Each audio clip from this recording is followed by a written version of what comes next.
All right, here we are. We're live here yet. Usually on these weekday ones, that's how it goes. Usually when I do these impromptu weekday afternoon ones, but we usually get a few people come in rather quickly. As usual, I'm still getting situated. I've been in here for like 10 minutes waiting to do this, and I still have to get all adjusted in my chair and everything. So we'll just hang out for a few. See, yeah, we got somebody here. How's it going, guys? Have a special guest for you today. If you would like to ask him a question. He's having a hard time with his voice, but I'll translate. He'll whisper it to me, and I'll translate. So I'll let you know who the special guest is here in a few when we get some people. How's everybody doing? And so we got some people coming in now. Cool. I am sitting here in Superior, Nebraska. Actually, we've had a couple of nice, cool days, and today's a little bit warmer, but it's been real cool and nice. So it's kind of nice, good sleeping weather. We got to turn off the AC and open all the windows and sleep. It's been pretty nice sleeping, and I haven't really done much with the car. The car's been pretty much in the garage. I took it out yesterday and cleaned it up just a little bit, but then I got called to work, so I didn't get it finished.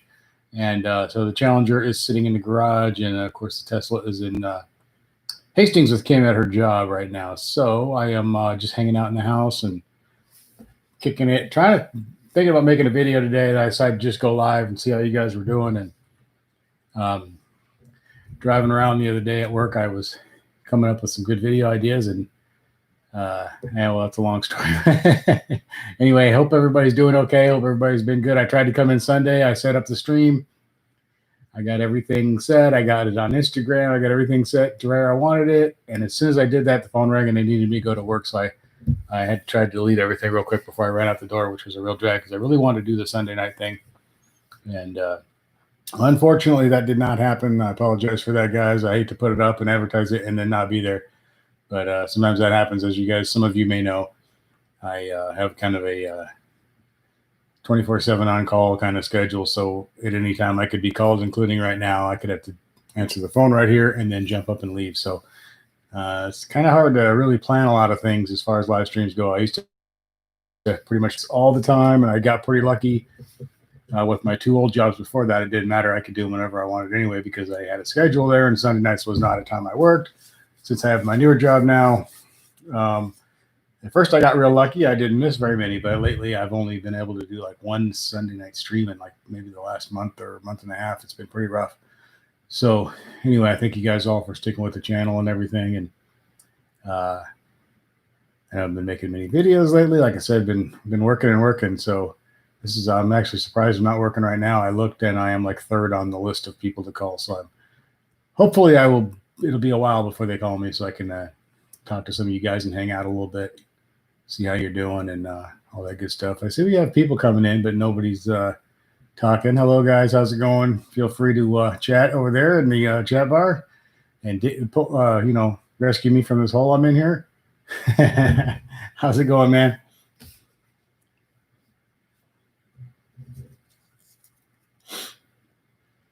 We got we had 5. Now we're down to 4, 3, 5. I don't know. It's jumping around. These, like I said, these weekday ones that I do are usually pretty unpredictable. Sometimes they can be real good as far as a crowd, and sometimes it's just a few people. But either way, it's great. So I don't care either way. But obviously, the more the better. But if we have 3, we have 3. If we have 5, we have 5. That's cool too. Anybody have any interesting car stuff going on? Any events? Any shows or cars and coffees or events or races or anything like that going on, or something you've done, or if you have a channel of your own, feel free to promote it here. Go ahead and type whatever you'd like in there if you want someone to go see your channel. Some people do watch these. We only have a few people in here now. They do watch these back on replay, so you can always promote it. Every person helps. So if you want to promote something of yours or your business or anything else, feel free to do that over there. That's always welcome on my channel. I don't feel like this competitive thing where I don't want anybody talking about their channel on my channel or their business on my channel or whatever it may be. So feel free to do that anytime you want, guys.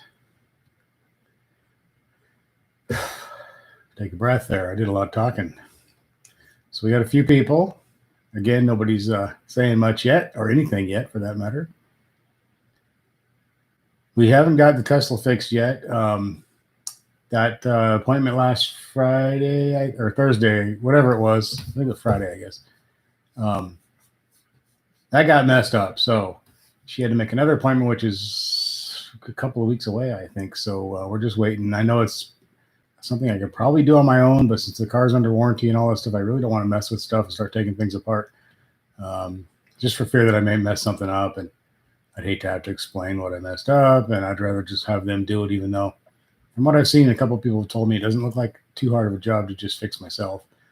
But yeah, we're not going to do that. We're going to let them mess with it and see if it's covered under warranty or not. I don't know. It'll be up to them to decide how it got pushed in there, if it fell in just from being poorly manufactured or whatever, or if it got pushed in somehow. But I don't know how it would actually get pushed. I don't know how either one would happen, to tell you the truth, that the parking sensor fell inside the bumper, one of them. So kind of an interesting thing. I don't know how that happened. I pushed on the other ones a little bit just to see, and they don't feel like they would just fall in, but they also feel like they would have to take a pretty good shot from something to go in too. So I'm not exactly sure what happened there, unfortunately. And I posted it on Tesla forum and got a few answers. A lot of people said they think something hit it, but and they also think that it's easy to fix on my own. But like I said, car's under warranty. I don't want to be messing with stuff. So I don't know. I don't know if it's going to take that long. Maybe I should just do it myself. Challenger's been fine. Everything's cool there, except for, I think I showed you, I lost that little ring that goes around the lock for some reason. How the hell that fell out, I have no idea. What else is going on? It's real dirty, that's for sure. The rear tires are starting to wear a little bit on it for some odd reason. I'm not sure why the rear ones would be wearing on it a little quicker than, quite a bit quicker than the front ones. I don't know how that could happen. Can't imagine, but yeah, as with most of you probably know, you tend to wear out those back ones pretty fast. So anyway, looking at what else are we doing? Semi-considering a Tesla truck when they come out. If that were the case, we would be getting rid of the Model 3 probably, and trading, getting a Tesla truck. But we'll see. That's a ways off still. If we do that, I want to at least move up to like the dual motor, which is, another 10 grand or something. So above what the regular, the base one is. Obviously I'd love to do the performance, but that jumps way up in price. So we'll see how that goes. I think it's a pretty cool truck. I think, I don't know. It's definitely weird looking, but I think I'd like to have it out here in this small town. I think it would freak people out. So that's part of the reason I want one, is just because it would freak people out. And I like to freak people out and have them think, why the hell did you do that?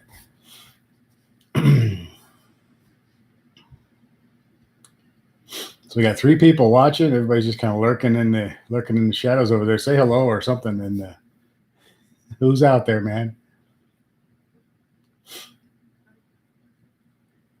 I think I need to get back to doing some showing you guys' cars on my channel too. I haven't done months and months now. It's been a long time. So I'll have to at some point get started on another. I may have to have you guys send me stuff all again, anybody who wants to be on there, because it's been so long. I have to dig through so much stuff to find the pictures now. Hey, Bill Verdon's here. What's up, Bill? I'm here, you wild, crazy guy. What do you think of the Tesla Model Y? I think it probably, from a utility standpoint, it's probably pretty cool or whatever. But I think it looks kind of funny to me. It looks like a Model 3 that got pregnant or something. It's a little bit like a poofy Model 3. It looks like a pregnant guppy to me. So I'm not crazy about the looks of the Model Y, but from what I understand, it's quite a bit more room and cargo space, and there's some improvements over the Model 3. So as far as technology and stuff. So I think it's probably a pretty cool car. I think they'll probably sell a bazillion of them, just like they are the Model 3. They'll be selling them faster than they can make them, and all that good stuff. I'm sure it's a great car, but I just think it looks a little bit funny to me. The Model 3 looks a little bit funny too. So sometimes I'm certain it's kind of funny too, but Model Y looks just like a pregnant one to me. So I don't know. Still looking forward to the truck, of course, and because it's just so weird and off the wall and out there.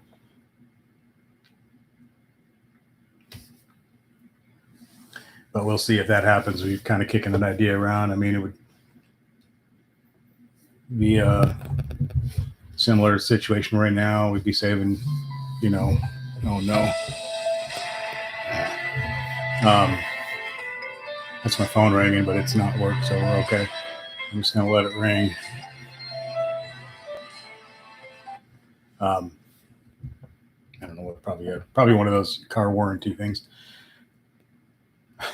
I should answer it and talk to him with you guys here.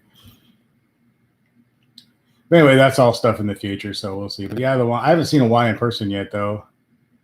I still haven't seen a C8 Corvette in person either, which I'd like to see. Yeah, there's been a few companies working on hydrogen power, I think, for cars for quite a while. I don't know whatever happened. I know it's kind of come and gone a couple of times. So I don't know what is there somebody now seriously getting into it? Because I know GM was playing with the idea for a few years, and I'm not sure what, now that it got scrapped. There's some other companies too. A whole bunch of electric stuff coming out. Of course, it's all so far, well, you know, the BMW has one, and there's a lot of cars company have them, and then the new Ford thing, the Ford Mach-E. There's a whole bunch of companies that are supposed to be coming out with pickup trucks, but none of them are really doing anything yet. It's all concept cars, and you can't really, none of them are actually really doing anything. So we'll see what happens. I'm sure eventually they will, some of them anyway. I don't know much about hydrogen power stuff. I don't really understand, a lot about how that actually works, but I know that it's been an idea anyway for a long time. If there's somebody seriously pushing on and doing it right now, that'd be cool. I think it's cool to see different things going on in the car world. Different, the internal combustion engine isn't going away anytime soon, I don't think. But electric's definitely coming fast, and it doesn't mean everything's going to be electric or all electric. There's going to be some hybrid stuff, and there's going to be all kinds of cool things coming. And I think that's good because it's competition. It makes everybody better, and it makes everything a little bit more interesting. And these electric cars are absolutely pretty amazing performance on them and stuff like that. So that's kind of cool. A lot of people don't want to admit that it's coming, but sometimes you just gotta accept it because it's happening. I think it's happening a lot faster than a lot of people think too. I think a lot of people think, oh, it's just Tesla, and then there's a few other cars out there, and but it's coming pretty quick. You're going to be a time in the next few years here, I think, where you go to a car dealership. And go into car dealerships anymore. That's a whole other subject, but and it's going to be mostly either electric or electric hybrid type car, electric assist, a lot of things like that. So we'll see, and there'll be hydrogen probably, and who knows what else they're going to have. We're driving around in nuclear cars. But I always like any kind of new technology and interesting stuff, even if it's something I don't really get a lot. I like to try to learn about it. And part of the reason we got the Tesla is just because it was just kind of an interesting thing. I'm not a huge Tesla guy or anything, but I just thought it would be fun and cool and interesting, and a cool experience, a little bit of an adventure, especially living out here in the middle of nowhere. And it has been so far no problem though, really. I mean, we haven't had any like range issues or anything like that. So you wake up every day with a full charge, basically a full tank of gas, which is nice. Now, long trips are a different story. They can be a little bit of a pain.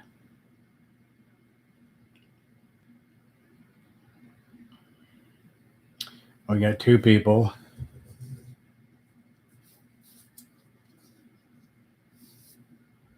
I don't know. You saw my special guest, my uncle, my pervert Uncle Joe is here. I wasn't named after him, luckily. My real name's not Joe. So anyway, if anybody has any questions for old Joe, he could. He's having a little trouble talking, not just his usual trouble talking. He has like laryngitis, so he'd have to whisper it to me for him. If you have any questions for Uncle Joe, just let me know. We'll move Uncle Joe over off to the side a little bit. There we go. He's a little confused. Be gentle with him.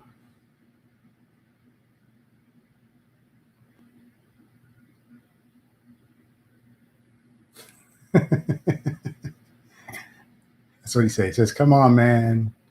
Here's the deal." Wait, what's that?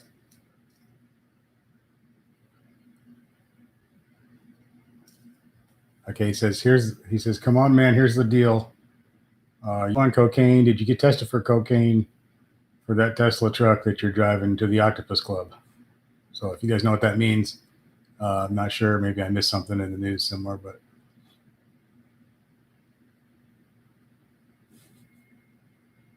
Okay, we'll put Joe away for a while. He needs a rest anyway. He's fragile. He is kind of fragile, actually. I'm a prop comic now. It's my new thing on YouTube.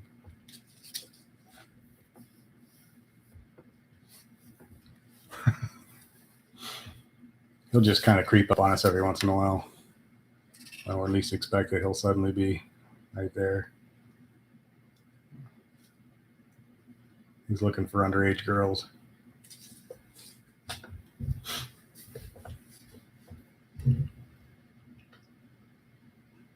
I need to get a Donald one to go along with him, and we can have them debate right here on the screen.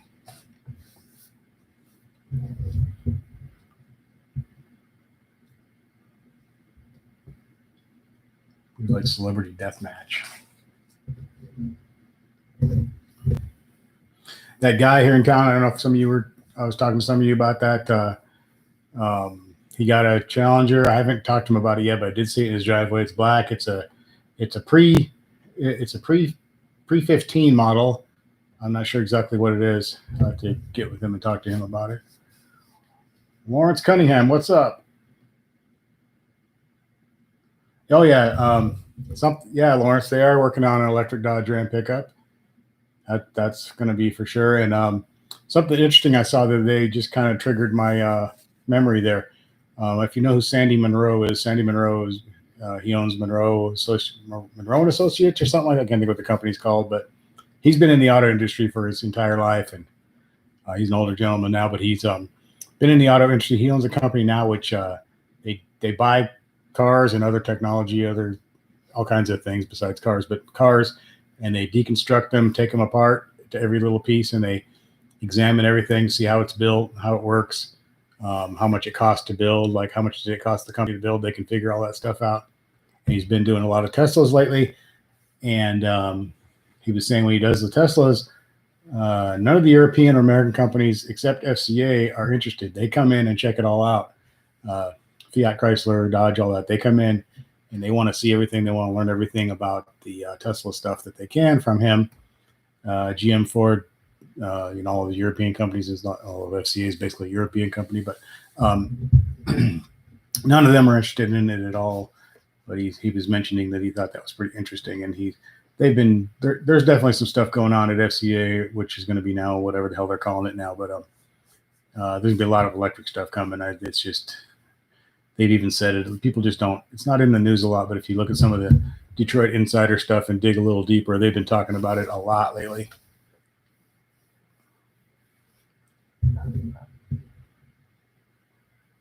Bill says, he read an article. Elon Musk said hydropower for cars won't work. Maybe he's afraid of the competition, possibly.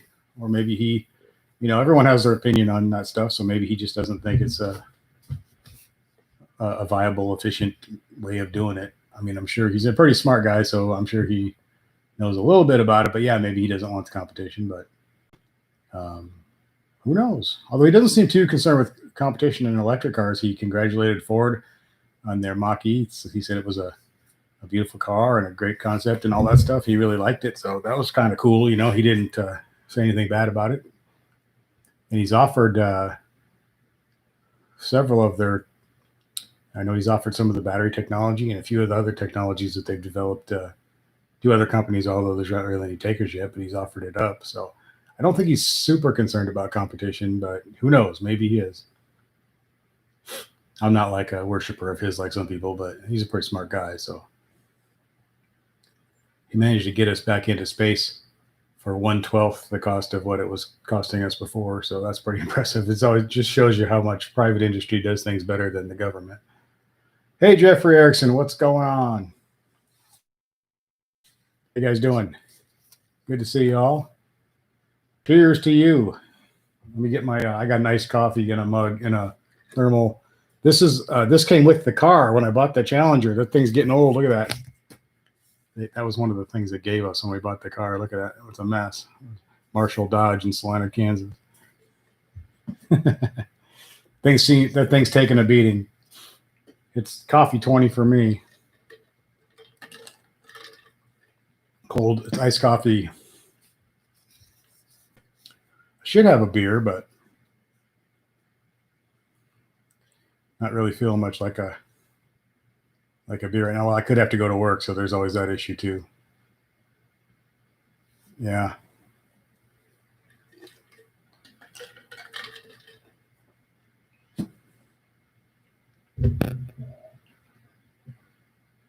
I'll have to learn more about that hydrogen stuff, the hydrogen cars and all that. I remember in the past reading a little bit about it, was kind of messing around with it. And I don't think that ever went anywhere, but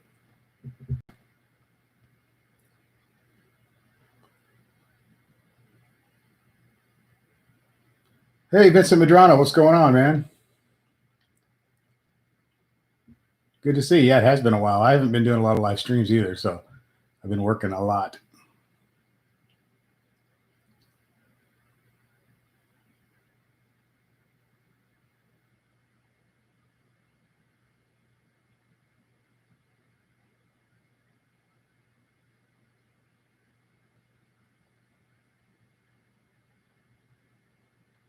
Oh, life's treating me pretty good. I've been real busy, slacking off on the channel a little bit because I've been so busy with other stuff. I hate to slack off on the channel, but I got to sleep sometimes. So, but life's pretty good. I'm taking my daughter to college a week from today, so my youngest. So that's yes, you're right, Jeffrey. But she's off to college in Lincoln. She's going to Nebraska Wesleyan College on a full scholarship, which is cool. But I'm taking her next Thursday. Making me a little nervous, but it's a good thing. Am I ready to sell you my?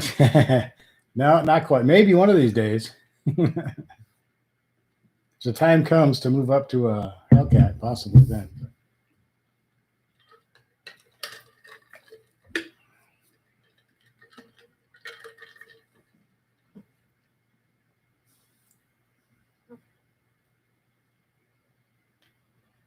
From what I'm hearing, there's not a lot of used Scat Packs out there, and there's not a lot of challenges on lots new either. So I think that may be a reason why there's not a lot of used challenges, because people may be buying those up.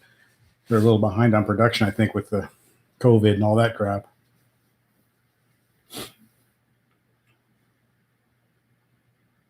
You're all out of beer. Well, you got to run down and get some more beer. Scat Pack's doing great. Like I said, everything's cool with it, running good, no problems, no issues. A couple of minor little cosmetic things, but that's just from wear and tear. But there's always some kind of, hey, Pay, what's up? I'm just going to call you a Paynedge. Anyway, Pay. What do I think about the rumors of new redesigns? There's been so many different, drawings and renderings and rumors, but who knows? It's hard. I don't even want to speculate because there's so many different ones. And I don't think they're going to redesign it anytime soon because it's still selling like really quickly. And it's still a very popular, the Charger and the Challenger both selling really, really well. And they really don't have a lot of incentive to put out a new car. Why mess with something that you're already selling the heck out of and endanger that, people may not like the new redesign. You're doing it, So I think they're going to wait until they'll wait until the sales start to drop on it, where it becomes obvious that they got to redo it. But there's all kinds of drawings out there. I haven't seen anything, any of the things I've seen, and I've looked at a lot of them. I try to keep up on that stuff because I sometimes will make videos about it too, but I haven't seen anything that excites me very much any more than I don't think there's any that look as good as the current one, I guess is what I'm trying to say. There's a few things that I thought looked cool, but nothing that made me go, oh man, that looks cool. Oh, that would be great. They're just kind of like, that's not bad. But I think that they're in a little bit of a spot with the Challenger. It's popular. People like the way it looks, and it's retro looking, and you can't really do a whole lot with that look because, and then you get, you start messing with it too much and you make people mad, kind of like the new Camaros when they came out a couple of years ago or whatever it was. Everybody was like, ew, they didn't look good. And I agreed they didn't look good. But I like Camaros. I just didn't think that one looked good. It looks like it's smiling. Yeah, you love your Charger. The Charger's another thing. I think they're two of the best looking cars on the road. From a purely looks standpoint, I think Dodge has two of the best looking cars out there. And, it's personal opinion, but I think a lot of people think that. So, I mean, I can tell you from personal experience, if I'm in a parking lot and there's a really nice Mustang and there's me and there's a really nice Camaro, and my car gets more attention than any of those cars. I think just as a general rule, when people look at it, they think it's a good looking car. So,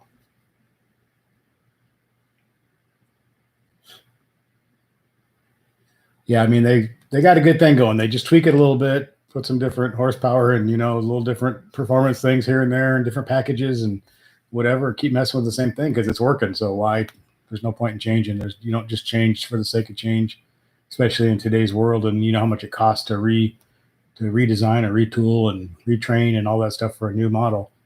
You're talking about, I don't even want to venture a guess what that all costs. So why do it until the car drops off in sales? And I'm sure they're working towards that. I'm sure they have some ideas and they probably know what the next one's going to look like. Someone inside there knows what the next one's going to look like. It's just not getting pushed yet because there's no reason to.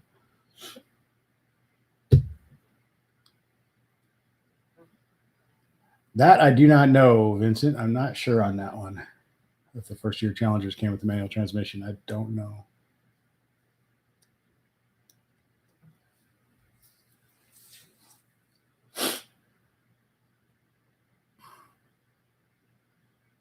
Is it only automatic, Bill, on the 08?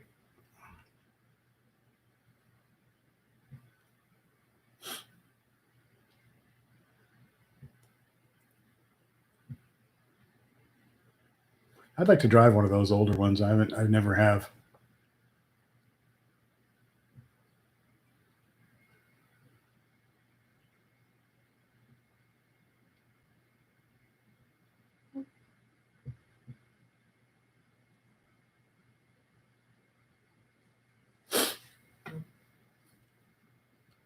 That's the other thing they talk about, manuals going away. So I'm sure when the new generation does come out, they probably won't have a manual. There's not too many manual cars left out there. So that will be sad because I really like driving a manual. But another thing that's probably going to go by the wayside. So maybe some of these cars might be worth keeping if they got manuals in them and stuff too. They may eventually, probably not in my lifetime, but my kids might make some money off it or something.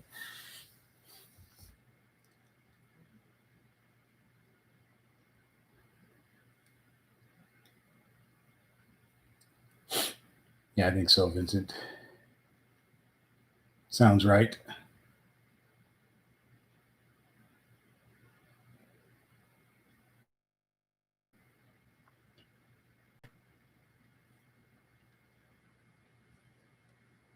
Can no longer get a Corvette now with a manual anymore, so that's gone. And I'm sure all the other cars are, lining up to do the same thing. The automatics are just so good nowadays, but it's still not as much fun.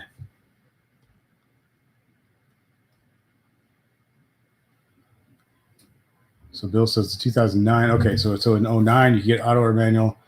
The auto was standard. Oh, okay, so it was the opposite of now. And the 6-speed was basically $1,000 option. Okay.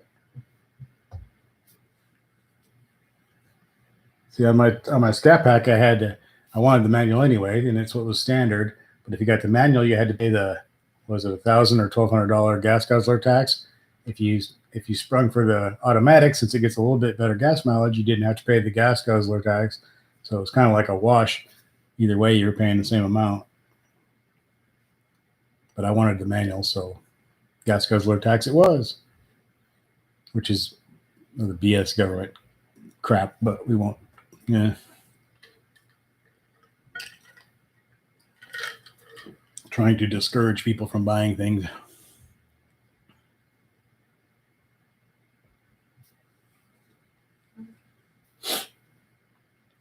Speaking of discouraging people from buying things, there's some rumors they're going to try to do something about the car registration and property tax things here. Because to buy a new car here, you not only have to come up with down payment and the loan and all that. There's this huge tax and registration fees here. It's outrageous. It's crazy. I think for the Challenger, the first year it was $4,500 or something to get tags on that thing. It was insane. And then it goes down a little bit each year through, is it 11 years, I think? And then it goes away and you only have to pay the registration. But it was insane.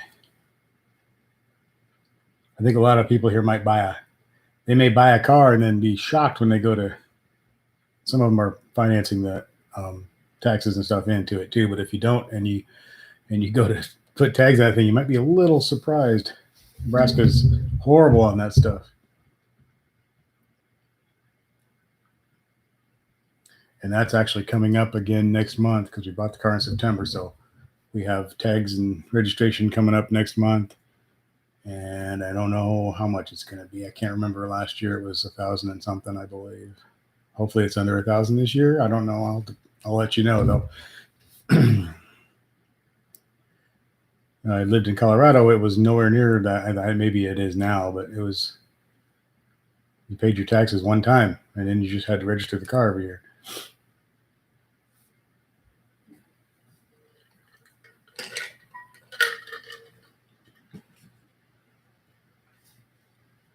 And then house property taxes are high here too. Every year they say they're going to look into it and do something about it, but they never do. They always talk about it at the end of the session and they all go home without doing anything. It's kind of what they do. Hey, Ned Frankley, what's up? How's it going, Ned?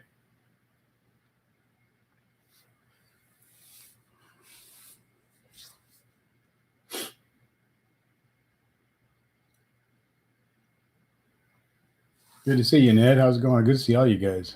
Good to be doing a live stream. I haven't been doing one lately. It's been tough to pull one of these off lately.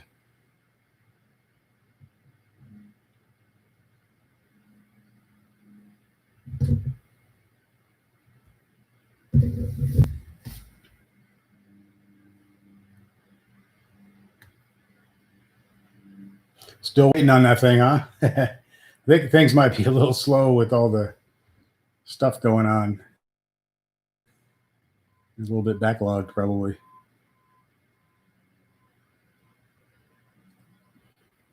I'll let you guys know what it is. This will be year 4, year 3, 4. I can't remember now. To think about that.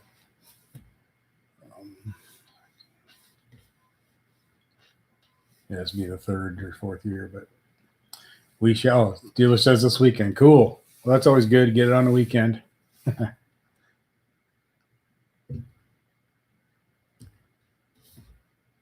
Yeah, we get killed on that stuff here, so it really discourages people from buying new cars, and it also surprises, like I said, surprises a lot of people when they do buy a new car. A little shock when they go to get the car registered.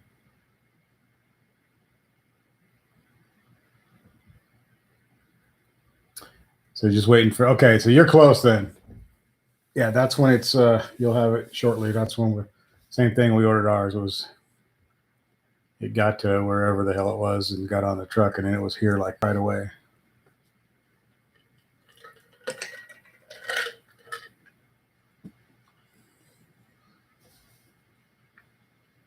I think it went from Brampton, Ontario, then it went to New York to get the decals and some other stuff put on it, and then it came here.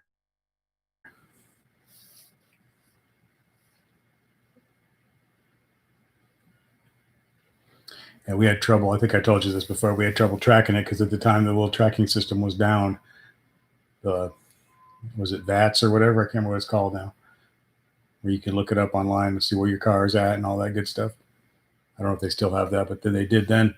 But it wasn't working, so we had to. They gave us an 800 number we could call, but you don't want to call and bother them all the time. It's not as easy as just jumping online and checking where it's at. What part of the process it's in. That was a long 8 weeks, man. That was the longest 8 weeks ever.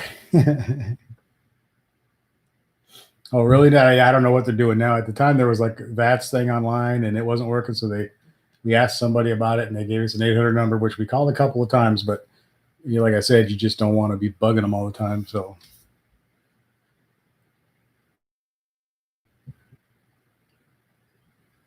you could see like what part of the build was happening, and and then where it was after it left after it would leave the factory and all that. My phone just won't stop ringing there. Yeah, like that's a blocked number or private number.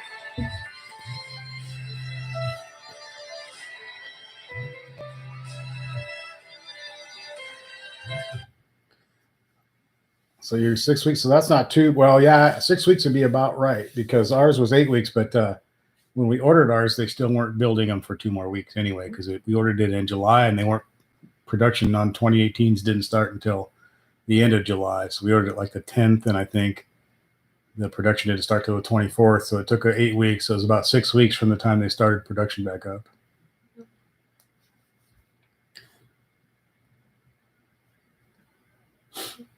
Yeah, I wish I should have gotten the build sheets and stuff too. I did make sure that the dealership didn't put anything on the car.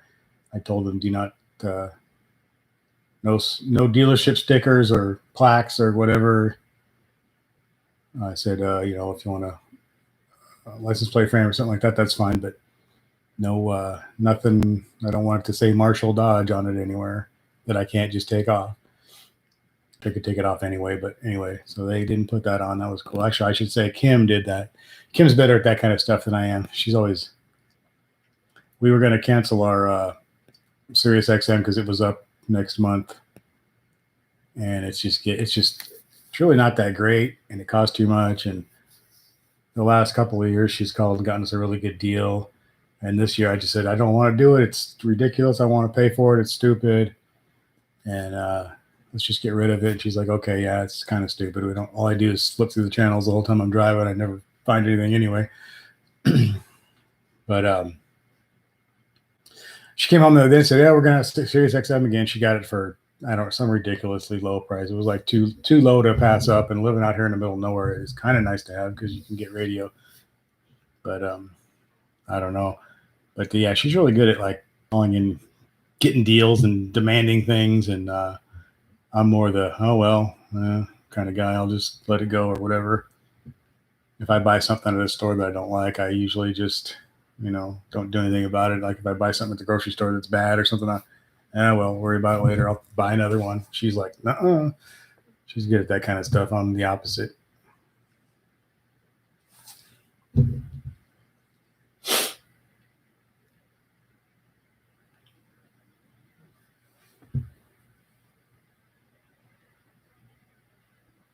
We make a pretty good team though, because I'm good at other things and she's good at that. So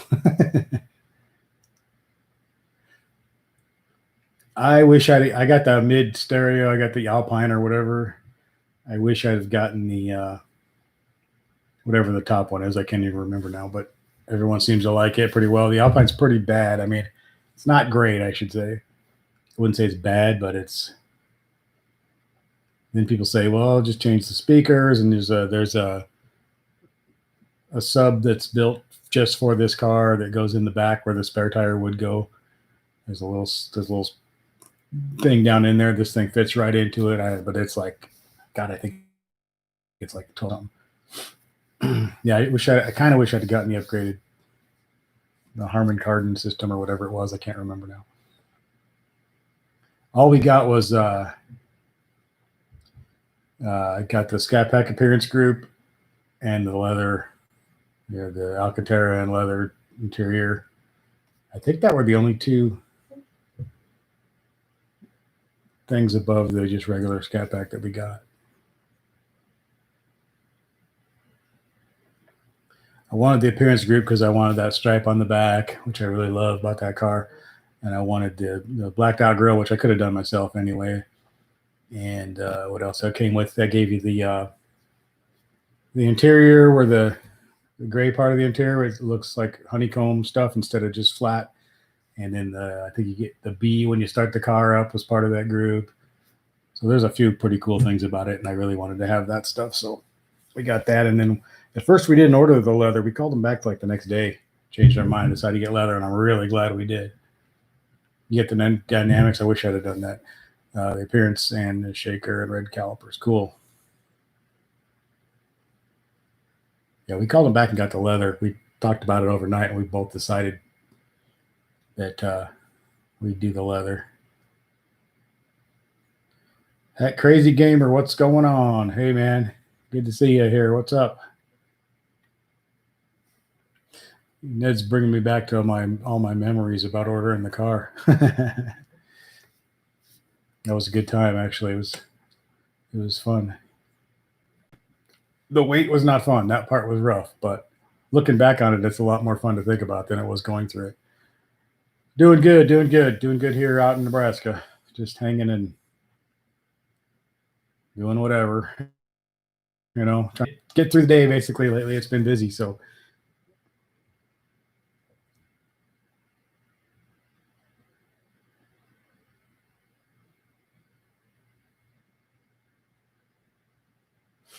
yeah, it'll make you a nervous wreck. Picking it up will make you a nervous wreck. Then you'll feel good once you get out of there. That's when I felt good. I didn't like I mean, it was fun to go to the dealership. I got it all on video, not all of it, but I made a video and everything that day. But it's kind of like, man, I just want to get out of here. I just want to go. There's a bunch of stuff to sign. They want to take you over every square inch of the car, show you how everything works, and the Uconnect and all that stuff. They want to show you every aspect of that. And then they did it twice because it was me and Kim. So they did it once with her and then once with me. And then it was quite the day. But we did get out of there fairly quickly. I mean, once we got that done and we walked into the finance office, signed a couple papers, that took like 5 minutes. But they had to demonstrate everything, which was, so like, I can figure this out on my own. I just want to go.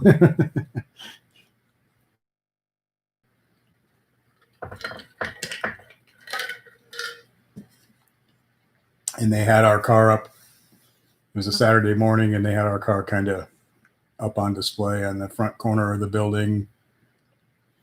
And there was a monster truck show going on at the dealership the same day. They were just showing off Dodge monster trucks.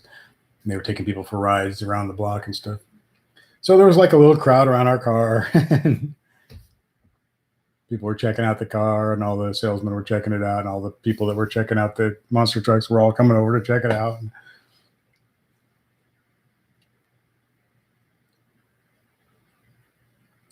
Yeah, our stuff was pretty much all done. I mean, we had to, can't remember. We just had to tell them how much we wanted to put down. That was about it, and then sign a few things. Then they tried to sell us like gap coverage and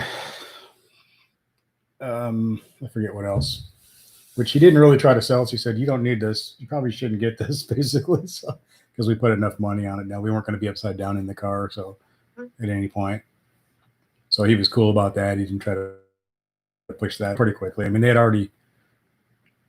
we didn't put a deposit down on the car to order it, but they did do a credit check on us that first day we were there. They said, well, we'll order the car. Just all we need to do is check your credit and make sure that it's not completely unrealistic that you could buy it when it shows up. So they did that, and that's all we had to do. We didn't have to do a deposit or anything.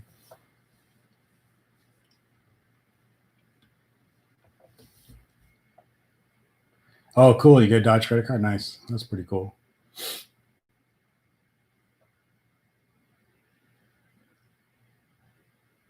I need to Kim's pushing me to call my credit card company and push for a better deal, or I'm going to switch to something else or something. I don't know if they'll work with me or not, but I guess I'll find out. I hate doing stuff like that. I'm terrible at stuff like that.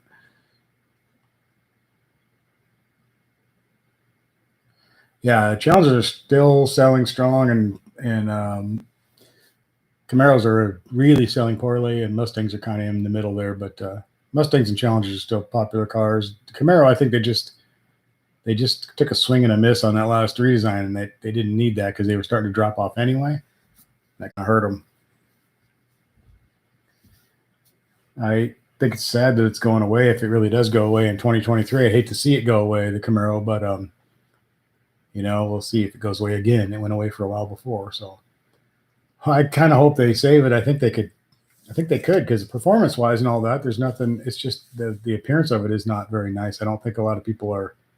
It doesn't appeal to it. They need to be a little bit more adventurous in their design of the car. I mean, I think the Mustangs look really cool, and even if you don't like the Mustang, things you can kind of went, they went for it on that design, whether you like it or not. They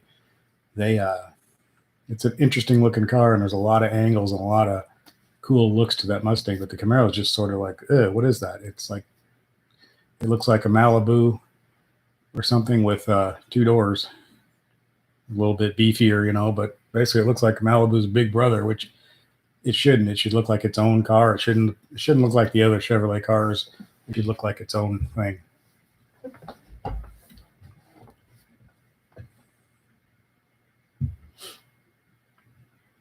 I think GM, Chevy in particular, is kind of bad about, they want all their cars to kind of look the same, like related, like cousins or whatever. I don't see that as a appealing thing to me.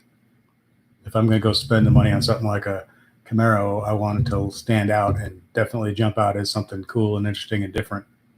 Not like, from the front it looks like my aunt's Malibu, and then, oh no, it's not. Okay, yeah, that's Camaro.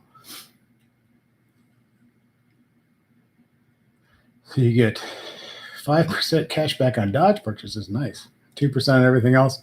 6 months, 0% Dodge. Oh, that's nice. That's a good deal. I don't. I wouldn't mind back on stuff, and I wouldn't mind.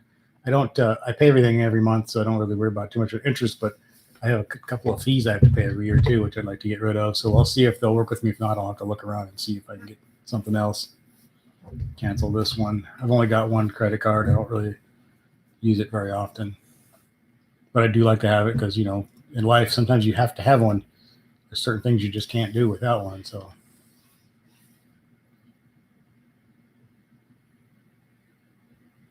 that would be cool. Yeah, I would like to. I'll have to look. Maybe I should look into that.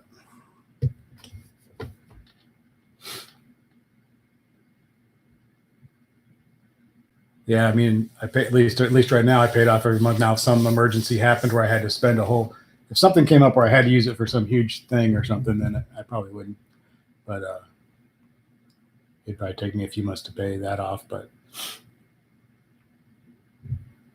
yeah, I don't like the interest and fees and stuff. But I have some kind of yearly fee I got to pay, which she noticed, and so she's pushing me to. A guy would just let that stuff go, and whatever. It's too much trouble to worry about it. But she worries about it, so she's right. I'm wrong. I'm just not, like I say, I'm very mellow about, like, if I go to buy, I don't like using credit anyway, but it's a necessary evil sometimes. But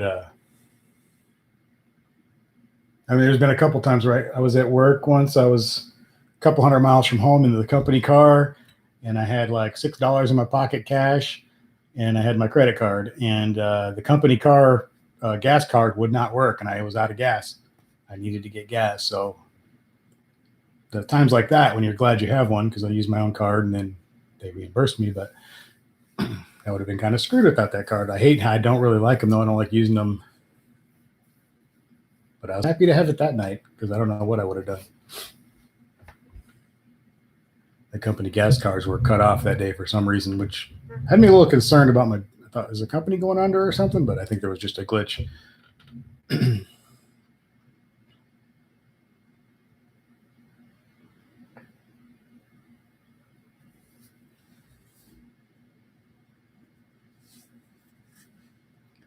But I'm not very good at. I will call them and see if I can work out a deal or something. But I'm not very good at things like that. It's kind of like when someone's selling a used car or something, and if they're asking too much, like too much above what I'm thinking, I just won't even look at it or question them about it because I'm not the kind of guy that can walk in and like give someone a lowball offer. I just don't feel comfortable doing that. Kim, on the other hand, she will, but I just don't feel comfortable. So if I'm thinking something should be, $4,000 and they want $6,000, I don't go there and offer them $5,000 or something or whatever, $4,000 or whatever. I just think they want too much. I'm not going to deal with them. She's the opposite. She'll walk right up and try to work out a deal.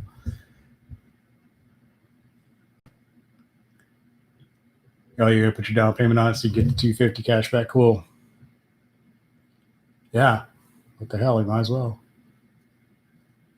Yeah. Get the immediate bonus and all that. Might as well. Yeah. Sometimes you can use that stuff to your advantage. So it makes sense.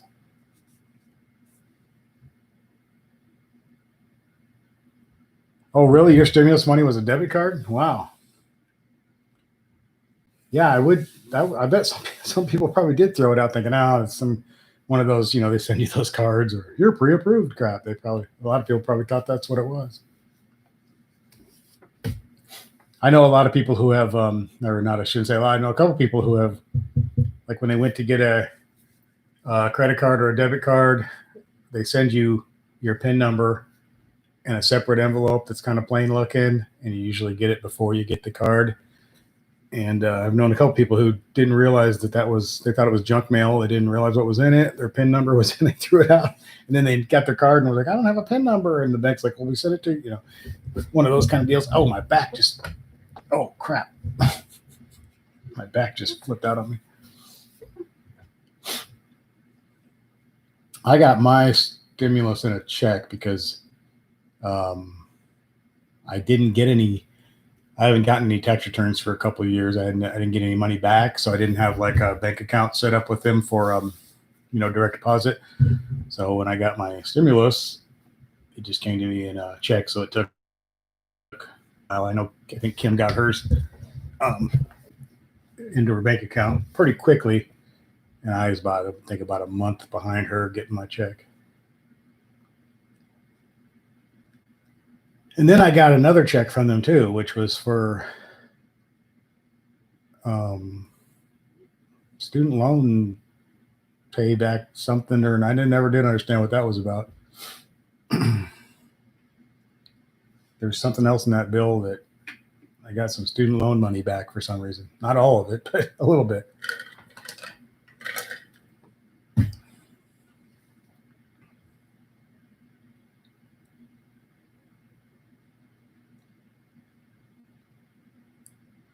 So if we get another stimulus, what are you guys buying? It's not right to just save it because it's supposed to stimulate the economy. So you're supposed to go blow it on something. Unfortunately, for some people, they have to spend it on groceries or something, which is great for them. That's fine too, but which is probably what I should do. Actually, we just bought a quarter of beefs, which I don't know when it's going to be in, but we tried to order one a couple months ago, and they said that due to COVID and all the other stuff, it was going to be like first of the year. So we put our name on the list. So they called like last week, I think it was, and said everything's moved up. They're ready to go. Do we still want that quarter? And we said, yeah. So got that coming, but it's kind of you don't know how much it's going to cost because there's this huge range where it could weigh depending on the size of the animal. So it could be, I forget the price range, but it could be like there's a $600 difference in price range what it could be. So I'll find out how big a one we got when they call back.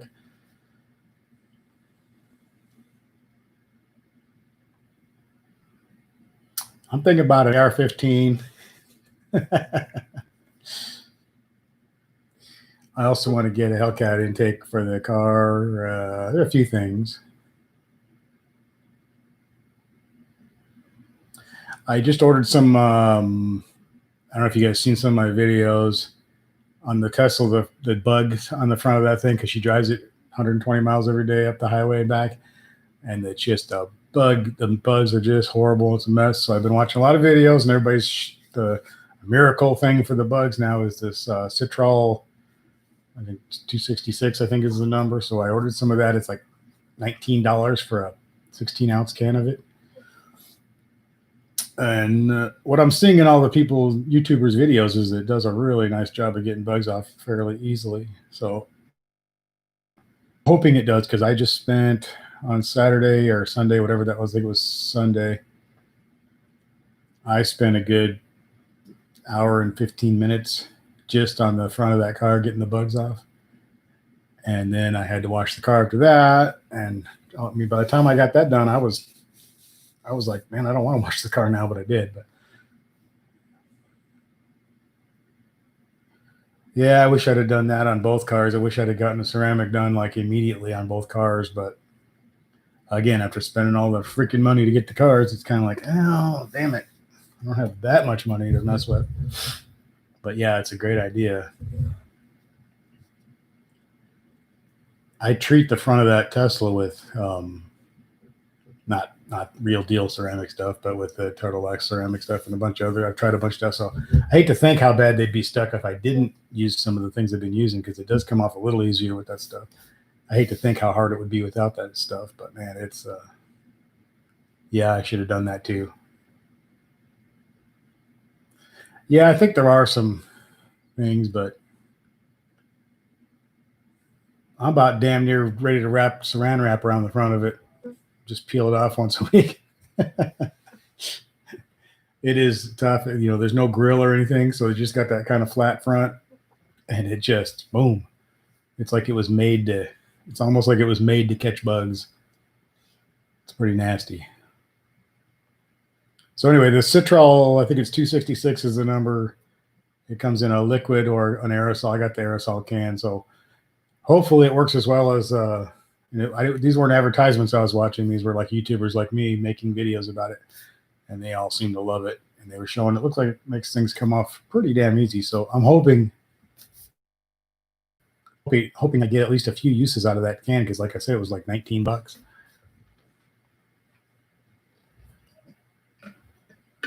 A gallon of it in a gallon jug with a sprayer bottle is I can't even remember now. It's a couple $100, I think.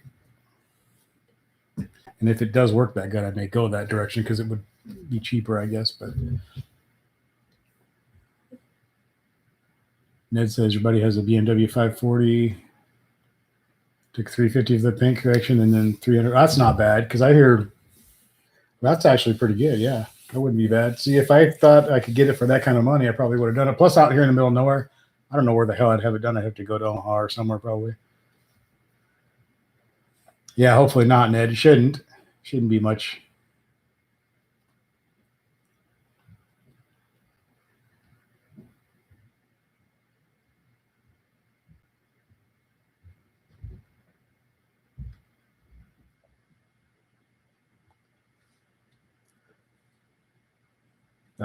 That's good when you do it right away. There's probably not too much paint correction needed. No, my cars now would probably be outrageous because they'd have a million things to work on. Jackson, the Flex. Yeah, I'm in the middle of nowhere. I'm like 200 miles from Omaha, 130 from Lincoln, Nebraska. Those are probably the two closest places that I could even get that done.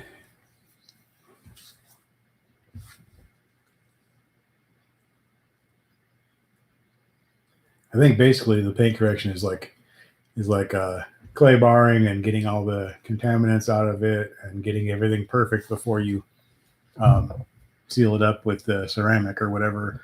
And I think that's the hardest part of the whole deal for them to do, I think, is getting the paint ready for the.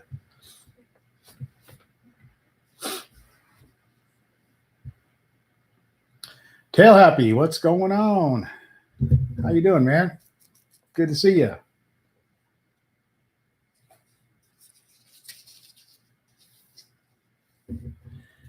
It's been a while. I have been gone for a while.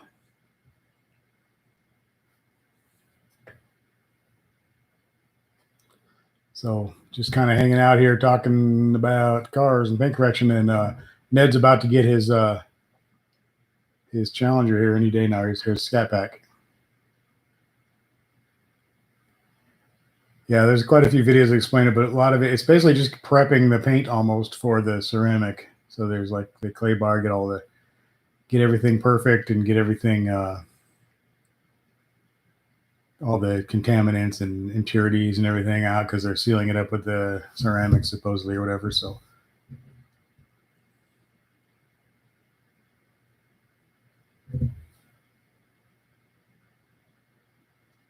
I know on some cars paint correction can take like a couple days.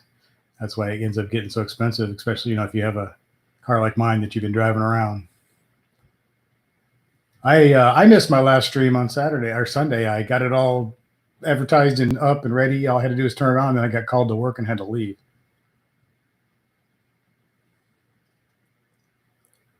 So yeah, I think that's the from what I understand, the actual applying of the ceramic stuff is not all that tough, but it's the paint correction is where the labor is in that from what I understand, I've never done it, so I've never really seen it done other than in videos. And in videos they don't show you the whole process; they just kind of basically show you the basics of it.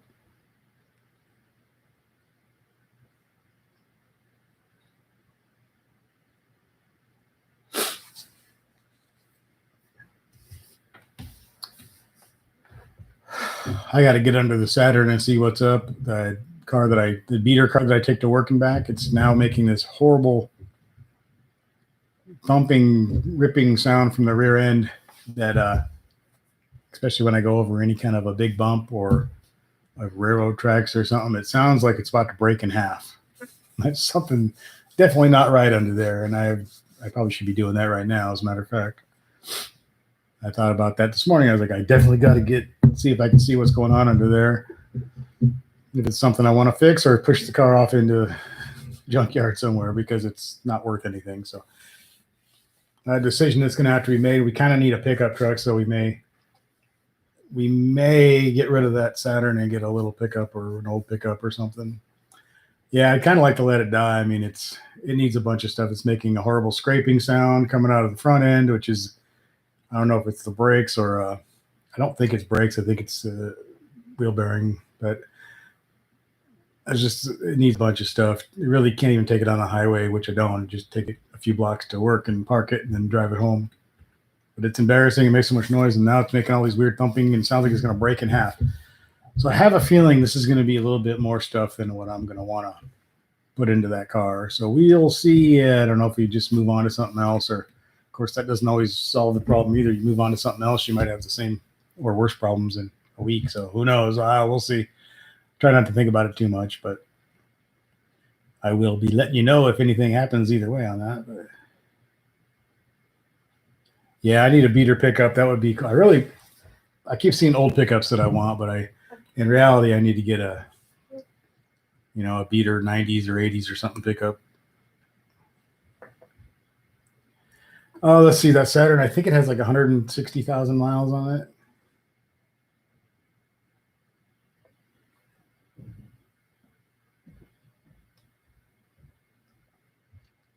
Any kind of bump, like going down into a driveway or coming up out of a driveway or railroad tracks or like a speed bump or any of that kind of stuff, it literally I don't really feel much, but it sounds like the car is about to snap in half. I don't know what's going on. I'm just waiting for like something to just have the back end fall. I'm not sure. I got to get under there, like I said, look around and see if I can figure out if it's something worth looking into, or if I just need to have it hauled off, or maybe somebody will buy it for a couple $100. I don't know. Engine wise, it runs fine. The transmission seems okay. It's a manual, which doesn't help because nobody can drive the damn thing. But yeah, I got my money's worth out of it for sure. Been driving it for like 3 years. I think I paid $1,400 for it or something. So I can't complain. I mean, driven that, we did have to have the shifter cable, the little connector on the end of it broke off once, and I had to have that fixed. And I think that was like $100. Other than that, I've never done anything to it except change oil and tires. So yeah, definitely gotten the money's worth out of it. I wouldn't feel like I got ripped off if I had to get rid of it right now. It is what it is. That's what you buy those old cars, and if you can get 3 years out of them or 2 years out of them, you feel like you did pretty good. I'm pretty happy. I'd probably buy another one if the situation were right and I ran into another one. It's been good enough. Only got to put gas in it about once every 2 months because I only drive it a couple of blocks and back, like half a mile and back every day. Actually, when it gets low on gas, sometimes I don't notice because I don't really pay attention because it never gets low on gas. So there's been a couple of times in like the last year where it's like, oh damn, I got to get gas in this thing. I don't pay attention to the gas gauge because it don't go anywhere and it doesn't use hardly any gas.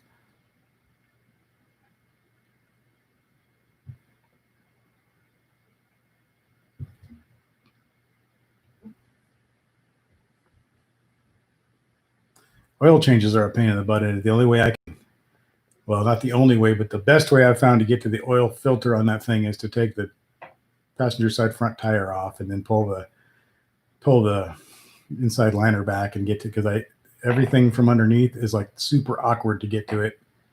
It's a pain in the butt. So I started doing it that way, and it's a pain in the butt as well, but it's not as much of a pain in the butt. At least I can get to it and get a good angle on it and get it off.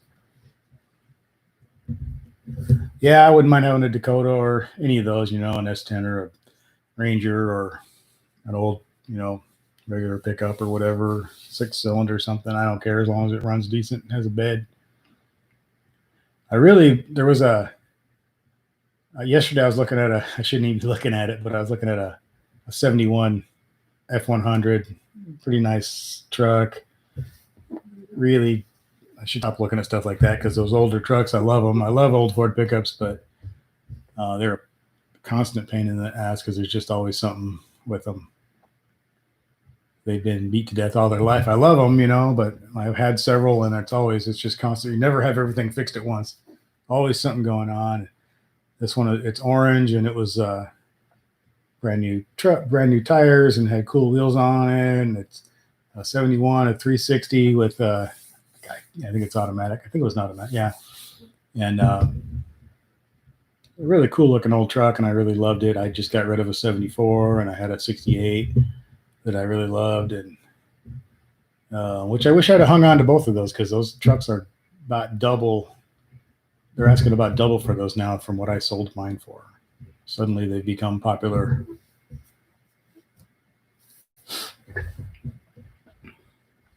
See quite a few Dakotas shooting around town here still. So that's usually the old ones driving around. They must have been okay. They wouldn't be on the road anymore. That's my theory anyway. I don't know.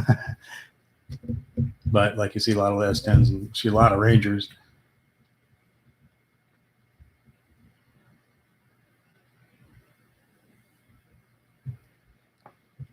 But I always get this weird place in my heart for those old Ford pickups, and I love them. And for what I need to pick up for, they work okay because it's not like I need to do a whole bunch of heavy duty stuff or go real far. But like I said, it's always something with those things.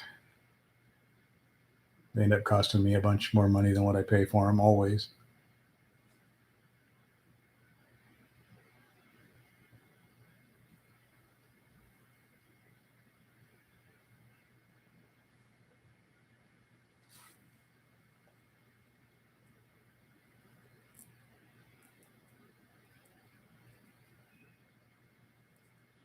But see, now I'm thinking about that orange 71 Ford F100 again. I'd kind of forgotten about it overnight. Now I'm thinking about it again.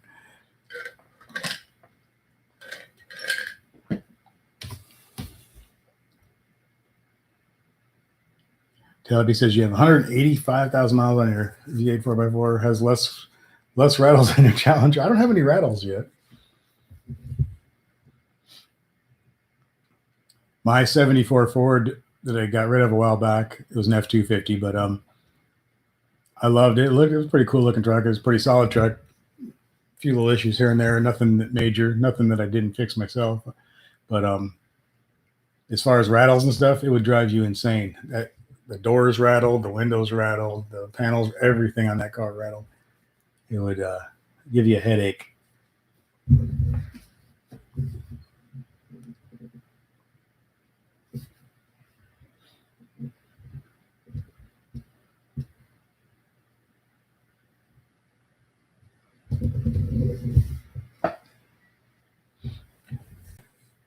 You couldn't, it'd be hard to hold a conversation if you had a passenger. So it's just everything on it.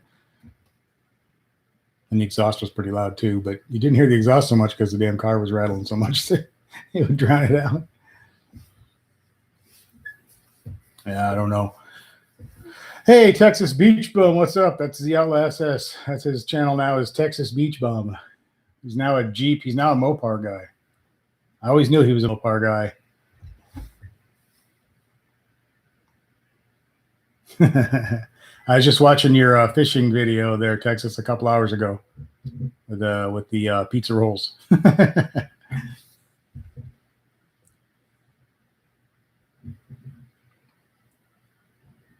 Sunday is tentative. If I can do it, I will certainly be here. If I'm at work, I will not be here. And lately, they've been having me work a lot, so we've been real busy. we have a bunch of drivers that are refusing to drive because of they're requiring masks. They're requiring that we wear a mask, which I hate, but whatever. If they require it, I'll wear one. But we have several people, I guess, who are refusing to drive, refusing to work. So now we're all real busy.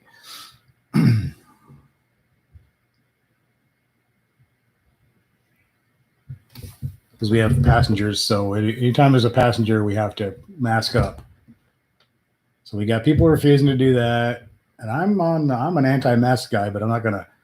A private company has every right to ask you to wear a mask. And if you don't want to, you can certainly not to work there, but it doesn't offend me. I really don't like it.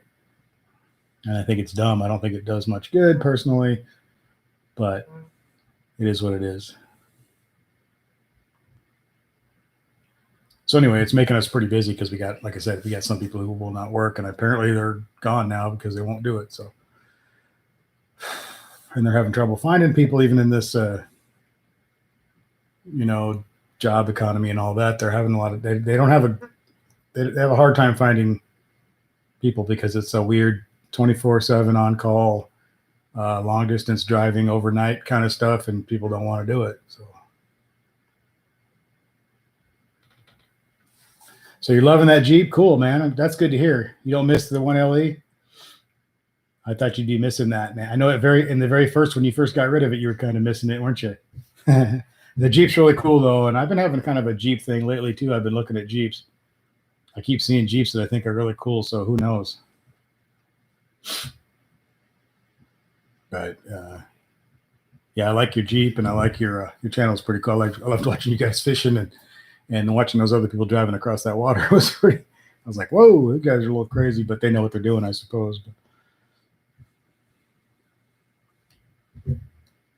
So guys, check out Texas Beach Bum.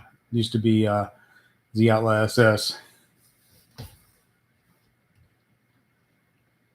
We turned him into a Mopar guy. We call him the Outlaw Mopar guy now.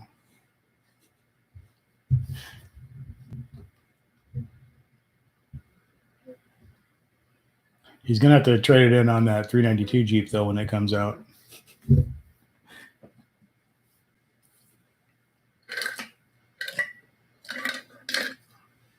I was talking to a guy about his the Jeep pickup Gladiator the other day, and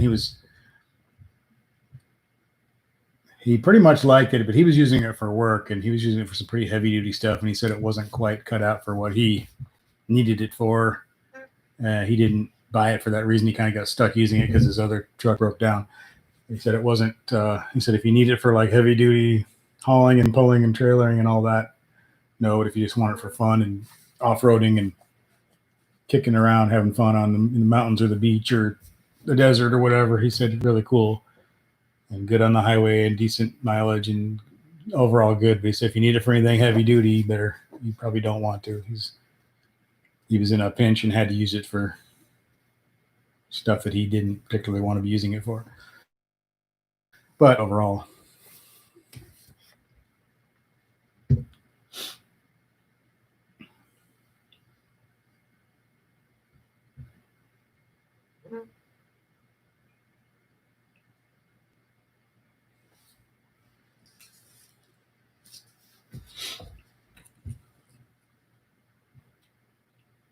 who's that guy? Confused.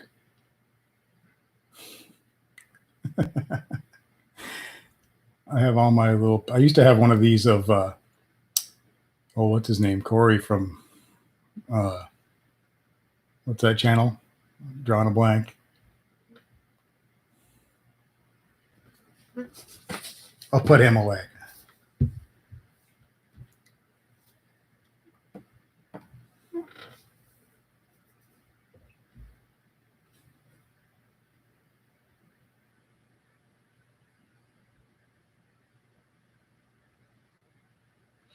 We've been on here for, an hour and 15 minutes already. That went quick. That went really quick. I was just going to look, I was thinking probably about an hour. It's been an hour and 15 already. Damn. It's hard to believe. Started out a little slow, but then we picked up and had a few people come in, which was cool. I like to do these Weekday ones are always a little slow, but because I don't put them out very far ahead of time and nobody's expecting it, and most people